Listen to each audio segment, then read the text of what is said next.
Welcome to TV5 ప్రేక్షకులకు నమస్కారం. Veterinary వైద్యులు తమను పట్టించుకోవడం లేదని మేక గొర్రెల కాపర్లు ఆరోపిస్తున్నారు. మెదక్ జిల్లా వెల్దుర్తి మండలంలోని యశ్వంతరావుపేట మేక గొర్రెల కాపర్లు మాట్లాడుతూ తమ జీవాలకు వ్యాధులు సంక్రమిస్తున్న పశు వైద్యాధికారులు స్పందించడం లేదని, రోగాల బారిన పడిన జీవాలు మృతి చెందుతున్నాయని వారు ఆవేదన వ్యక్తం చేశారు. అధికారులకు ఫోన్ చేసినా స్పందించడం లేదని, ప్రభుత్వం నుండి మందులు సరఫరా కావడం లేదని చెప్పడం జరుగుతుందన్నారు. నర్సాపూర్ నుండి మందులు కొనుగోలు చేస్తున్నామని, వేల రూపాయలు పెట్టుబడి పెడుతున్నామని ఆరోపించారు. ఇప్పటికైనా ఉన్నతాధికారులు స్పందించి తమ జీవాలకు సరైన వైద్యం అందించేందుకు కృషి చేయాలని వారు విజ్ఞప్తి చేశారు. ఈ కార్యక్రమంలో అట్టెపు సత్యనారాయణ, అట్టెపు అశోక్, అట్టెపు ముత్యాలు, గొల్ల ఆయిలు, చాతాపు సత్తయ్య, చాకలి శ్రీశైలం, అట్టెపు బాలయ్య ఆందోళన వ్యక్తం చేశారు.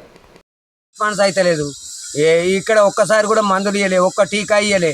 ఇప్పుడు సంవత్సరం అవుతుంది మందులు రాక. డాక్టర్లు కూడా ఒకసారి వచ్చి మమ్మల్ని మా గొర్రెలను మేకలను చెక్ చేయలేదు. ఫోన్ చేస్తే లిఫ్ట్ చేయదు. ఒకసారి మాట్లాడి నేను పంపిస్తా అంటది, కథ గిత్తని వాళ్ళని పంపిస్తే చచ్చిపోయినాక వస్తారు. పోస్ట్ మార్టం చేయమంటే మమ్మల్ని చీరమంటారు వాళ్ళు. ఇప్పటికి 10 పోయినాయి మొత్తం. ఇగో ఇదే ప్రైవేట్ మందులు నర్సాపూర్ నుంచి తెచ్చి వాడుతున్నాం. ఇప్పటికి కూడా మాకు వచ్చి ఒక గోలు ఇచ్చిన వాళ్ళు లేరు. ఒకసారి వచ్చి మీ మేకలు ఎట్లున్నాయని అడిగిన వాళ్ళు లేరు. ఏది లేదు, అడిగిన వాళ్ళు లేరు. వెల్దుర్తి మండలే మరి, అదే నర్సాపూర్ మండలంలో అందరికీ ఇచ్చిర్రు. చంద్రపేట గ్రామం మంగళపర్తిలో మాకు వెటర్నరీ డాక్టర్లు ఉన్నా ఇంతవరకు ఇక్కడికి రాలేరు. 4 నెలల నుంచి ఇక్కడ విజిట్ చేయలేదు. అసలు గోదలు మేకలు ఈ పరిస్థితి ఎట్లుందో తెలియదు. ఇప్పుడు ఫోన్ చేస్తే, మార్నింగ్ నుంచి ఫోన్ చేస్తే మాకు ఇన్ని రోజుల నుంచి మీరు ఫోన్ చేయలేరు అంటున్నారు. సరే తీరా ఇక్కడికి వచ్చి మరి చెక్ చేయండి అని అంటే మేము మార్నింగ్ 7 నుంచి వచ్చి కూడా ఇప్పటికీ 11 అవుతుంది. ఇంకా ఇట్లా మాకు చిన్న రెస్పాన్స్ కూడా కాలేరు. మేడంని రమ్మంటే మేడం వస్తే మీరు మేడం చూస్తారా అని కాల్ చేస్తే కూడా కాల్ టకాటక్ కాల్ కట్ చేస్తుంది.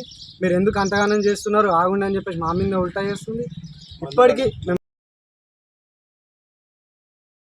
ప్రైవేట్లో పోయేసి మందులు తెచ్చుకున్నా, 1000 పెట్టి పోసినా ఇప్పటికీ మా దాదాపు 10-11 మేకలు చనిపోయినాయి. ఇలా నష్టపరిహారం అయితే మాకు కలిగింది. ఇప్పటికీ ఇట్లా స్పంది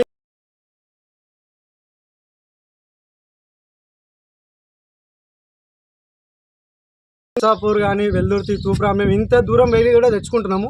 అయినా వాటితోటి నో యూజ్. ప్రైవేట్లో మేము ఎంత పెట్టినా, మనీ ఎంత పెట్టినా మాకు అస్సలు యూజే లేదు. అట్లీస్ట్ వీళ్ళు వచ్చి మాకు చెప్తారేమో ధైర్యంగా నా నుండి కొన్ని ప్రభుత్వమే ఏదో ఒకటి మాకు చేసి ఏమన్నదంటారు, ఏదో ఒక దారిని అయితే చూపించాలి. ఎంతో కొంత ధైర్యం ఉంటుంది. మేము దీనిపైన బతికేటోళ్ళము. మాకు గోల్డ్రు మేకలు